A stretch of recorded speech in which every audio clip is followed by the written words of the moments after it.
اليوم معنا ضيفة مميزة جمعت ما بين الفن والإعلام وقدرت أنها تترك بصمتها بأسلوب مختلف من خلال لوحاتها اللي تستوحيها من البيئة وحولتها لقصة بصرية تعبر عن الإنسان والمجتمع. قدمت أعمال فنية في معارض ومهرجانات كثير وكان لها حضور واضح في العمل التطوعي وتعليم الفن.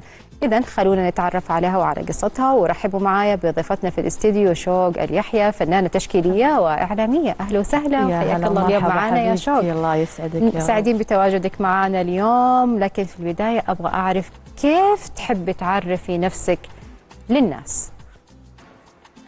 حبيبتي، أول شيء أنا حابة أشكر وجودي واستضافتي في هالبرنامج الجميل اللي أنا من أشد المتابعين فيه، فاليوم تشرفت كضيفة فيه. بدايتي بداية أي إنسان بسيط يميل للإنسانية، كفنان مختلف فكريا وإحساس ومشاعره يكون أعلى من الإنسان الطبيعي الموهوب. طبعا أنا أتكلم عنه، يفرق عن الرسام المكتسب أو المتمرس. أما الموهوب لا، يفرق من صغره، يبدأ يكتشف أنه هو إنسان يختلف عن الغير، فيبدأ يبحث عن نفسه. نظرتك أو رؤيتك للأمور تكون مختلفة عن الغير؟ نعم. أي. كثير. طب الفن التشكيلي كيف بدأت علاقتك معه؟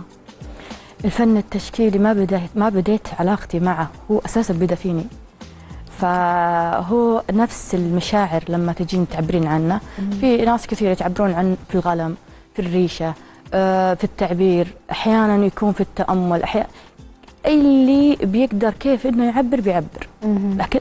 لكن حنا كفنانين تشكيليين كموهبه نعبر بشكل مختلف. نقدم فيه رساله من خلال رسمنا بالالوان وكيف ان نخرجه لفائده. خديني اكثر، كيف تيجي الفكره في بالك حتى ترسمي لوحه معينه او فكره معينه؟ الفكره ما نصنعها، احنا الموقف يصنعنا، الموقف هو يقدم لنا الفكره، فاحنا نتبع موقف. فهمتي؟ فهو المواقف هي اللي تقدم لنا الفكره ومن خلالها نقدم. تقدميها في لوحه فنيه تحكي هذا الموقف وهذه القصه. واو. طيب بنلاحظ كمان كثير في رسوماتك تستخدمي فيها عناصر بيئيه. ليش العناصر البيئيه هذه؟ العناصر البيئيه اول شيء سهل الوصول لها وتساعدنا في تقديم فكره، إضافة جمالية للوحة، بحيث أنه تبتكرين أنك تضيفين الشيء النادر بإخراج لوحة نادرة. طيب أنت جاية ما شاء الله وعندك مجموعة من الأعمال واللوحة الفنية اللي طبعا رسمتيها. خلينا شوي نتكلم عن هذه الصورة بما أنه الكاميرا قاطعة عليها. كلمين عن هذا العمل. هذا العمل اللوحة رسمتها طبعا فترة رمضان، أتكلم فيها أو أطلقت الاسم على هذه اللوحة بنت الدرعية. هذه اللوحة تتكلم عن المرأة الهادية صاحبة النظرة البعيدة، تميز أو تقدم نفسها بين الماضي والحاضر. الرسمة ما هي أنثى، بل هي تمثل المرأة أنها تكون تصارع بين الماضي والحاضر، وهي هوية وطنية. لاحظت حتى أنا لما أمانة دخلت حسابك شوق، عندك موضوع المرأة والماضي والحاضر كثير. في واحدة من الرسومات اللي رسمتيها لامرأة شايلة جرة مكسورة، صحيح. فكتبتي تعليق عليها إنه امرأة شايلة ماضيها وإن كان مكسور. نعم. إيش الموقف كان؟ لأن المرأة هي الوطن، والمرأة هي الاستقرار، وهي السكن، فهي دائما سبحان الله هي المقدمة أكثر، وهي اللي تعمر أكثر. فدائما تركيزي فيها أو تركيزي الدائم بين اثنان، المرأة والأطفال، فأنا أستثمر فيهم لأنهم هم الناتجين وهم النافعين.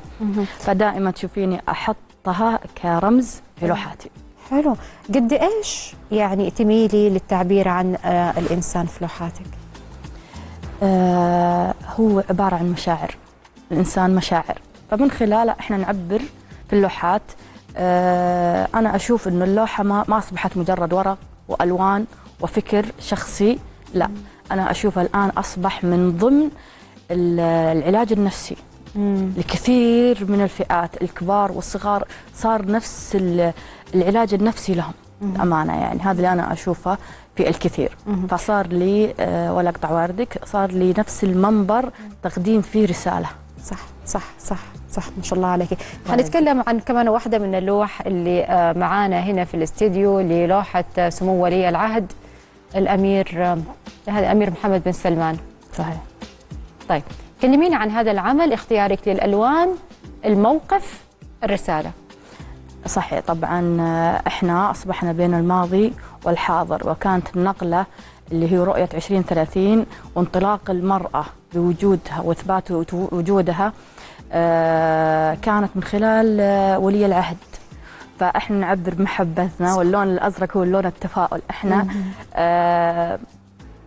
إحنا ما أدري كيف أوصف لك، لأن المحبة عندي تفوق مشاعري، فهي رسمتها بحب.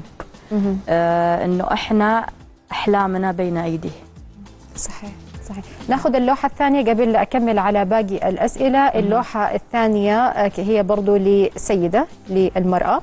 صحيح. كلمينا عنها. هذه اللوحة، اللوحة هذه الله يعزك، هذه اللوحة سميتها بشت الحضارة.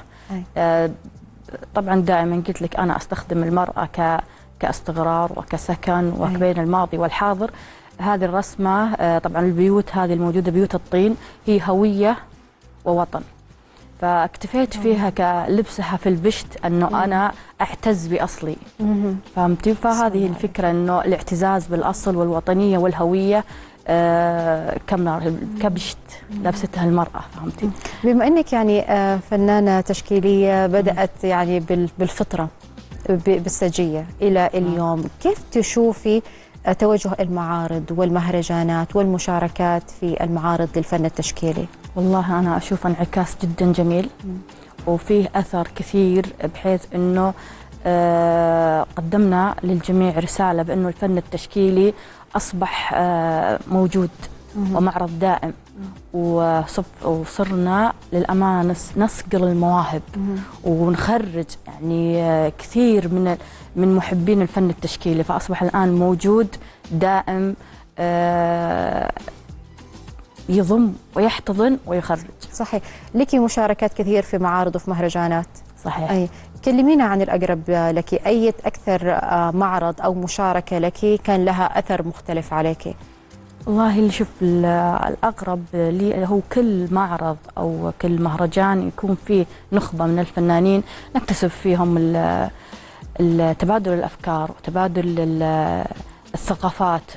فأنا أشوف أنه إذا كان فيه مجموعة من النخب اللي نتعاون فيه كيد واحدة وكإحساس واحد، أشوفها من أجمل المعارض. يعني ما عندي واحد تحديد. يعني لك تجربة مرة حلوة بصراحة ولافته، كانت جميلة. واحدة من مشاركاتك كانت هو إهداء لوحات لنزلاء في دار المسنين في مدينة صحيح. الطائف. صحيح. كلمينا عن هذه التجربة. هذه تجربة جدا جدا جميلة ولها أثر في نفسي، وفي أثر في كثير من الفنانين اللي شاركوا في هذه الفعالية أو في هذه المبادرة الإنسانية.